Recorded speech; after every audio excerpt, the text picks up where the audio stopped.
G'day everyone, it's Glenn here from Fire and Brimstone Barbecue. We're located right here in the heart of the hills in Castle Hill.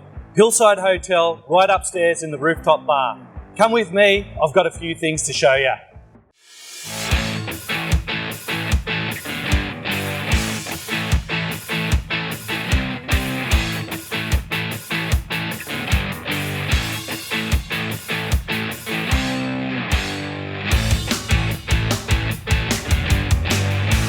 Okay guys, what we're looking at here is a 21-day dry-aged ribeye steak. The reason that we dry-age is to redistribute the moisture throughout the steak. It enhances the flavour, gives it a really nice beefy flavour, and it actually makes the steak more tender. Alright, so what we're doing here is I'm cutting as close as I can to that rib bone, because what I want to do is get a Scotch fillet out of between the bones. So what I'm doing is, I'm cutting as close as I can to the rib bone, so the in-between cuts, I can get a beautiful, thick Scotch fillet. Alright, so there you have it guys, on the trim, I'm getting a Scotch fillet between the bones, so we're getting 2 cuts of meat out of this, right? Scotch fillet, and a beautiful, thick, juicy, dry-aged ribeye. Alright guys, we've selected out of the cuts that I made this beautiful 500 gram ribeye on the bone there. So it's going to cook up real nice. We're going to cook it to medium rare, and we're going to season it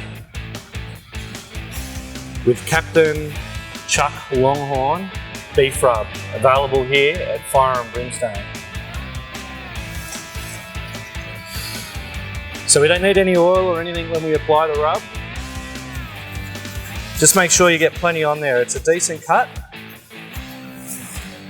so it can take a fair bit of seasoning. Now, I know it's called a rub. It should be called a pat, because all you want to do is just pat it down. You don't want to rub it and spread it all over the place. You just want to pat it in there, make sure it gets into that meat all nice. Okay guys, now we've got this grill screaming hot. Steak right on, direct over the fire. Charcoal's the best to use because it adds another flavour. It's almost like a seasoning for your meat. Guys, you might hear around you cook your steak on one side, flip it once. I'm a big fan of keep on turning. So you get a little bit of brown on each side and then continually just flip it and just get that even cook throughout the steak. So you can flip it like every 30 seconds.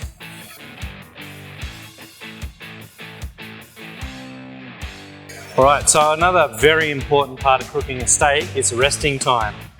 So we're just going to let that rest here for 5 minutes. Let those juices just get back in throughout the meat, and then we're going to slice it up and have a look. Alright, so now it's rested, we're just going to cut along this bone here, and then we'll go across the grain.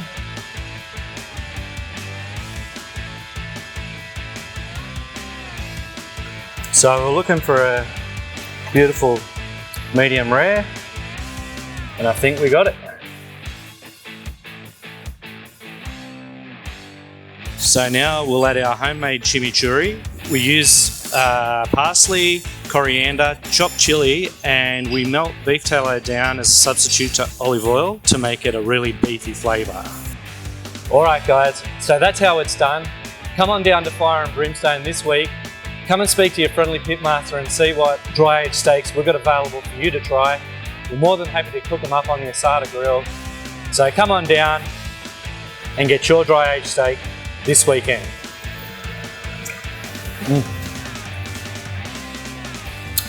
Tastes good.